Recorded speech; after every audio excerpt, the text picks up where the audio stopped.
윤석열 정권 2년 만에 여야 영수회담이 추진되고 있습니다. 총선에서 나타난 민의를 받들기 위한 회담이 되어야 합니다.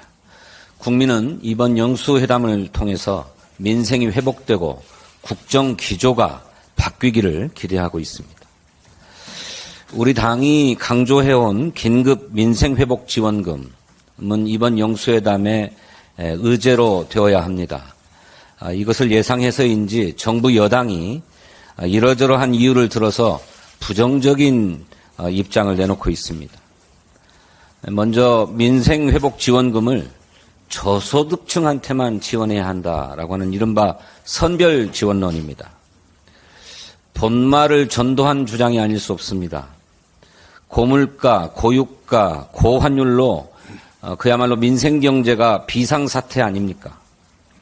민생회복지원금은 이러한 삼고로 인해서 활력을 잃어버린 우리 경제에 활력을 불어넣자는 것입니다.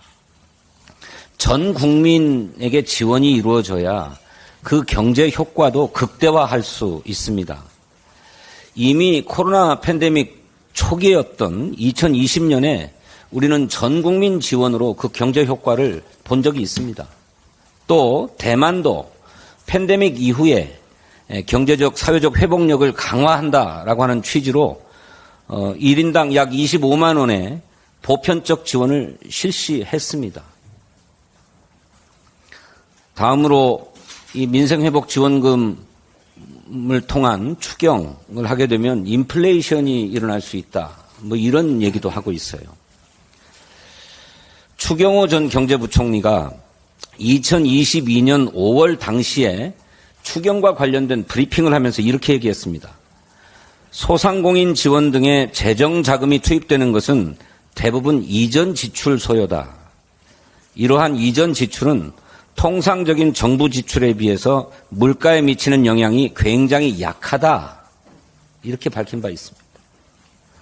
민생회복지원금은 일종의 소비 쿠폰으로 이전 지출도 아닙니다마는 1인당 25만 원, 총 13조 원가량이 소요될 것으로 예상되는 민생회복지원금으로 물가가 오르는 일은 일어나지 않습니다. 우리나라 GDP가 2200조 원 아닙니까? 다음으로 국채를 발행해야 되기 때문에 재정 건전성에 악영향을 줄 수 있다. 이런 얘기도 해요. 재정 건전성을 금과 옥조로 여기는 분들이 초부자 감세는 왜 그렇게 밀어붙였습니까? 선거 시기에 대통령이 20몇 번씩 지방을 다니면서 1000조 원에 육박하는 SOC 사업을 공약한 것은 왜 그랬습니까? 재정의 적극적인 역할로 경제를 살리고 GDP도 늘려서 결국 국세 수입도 늘리도록 하는 이런 재정의 선순환을 도모하는 발상의 전환이 시급합니다. 민생 지원을 주장할 때마다 민생 회복 지원금으로 물가를 안정시키고 골목 상권도 활성화해서 소상공인 자영업자 매출도 늘리는 이런 특단의 조치가 시급하다는 점을 계속해서 말씀드리고 있는데 이것에 대한 정치적 왜곡을 삼가기를 바랍니다. 더 이상 시간이 얼마 남지 않았습니다. 정부 여당은 절체절명의 위기에 놓인 민생경제를 외면하지 말고 국민이 체감할 수 있는 민생회복지원금을 조속히 수용하기를 촉구합니다. 또 하나 영수회담의 주요 의제로 다뤄져야 될 사안을 말씀드리고 싶습니다. 이 집권 이래 계속되고 있는 언론 탄압과 방송 장악 행태에 대해서도 대통령의 분명한 사과와 재발 방지 약속이 있어야 합니다. 우리 국민은 대통령실의 시민사회수석이 MBC 잘 들어라고 하면서 회칼 테러를 언급했다는 사실을 정확하게 기억하고 있습니다.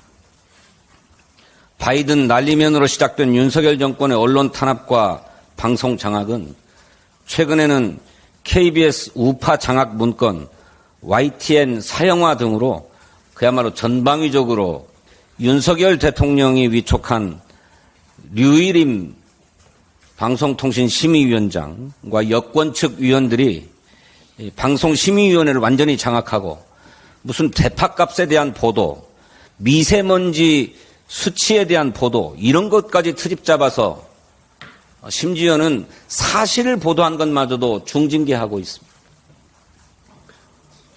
망나니 칼춤 추듯 제재를 남발하면서 언론 자유를 심각하게 위축시키고 사실상 사전 검열을 일삼는 류일임 위원장 즉각 해촉해야 합니다.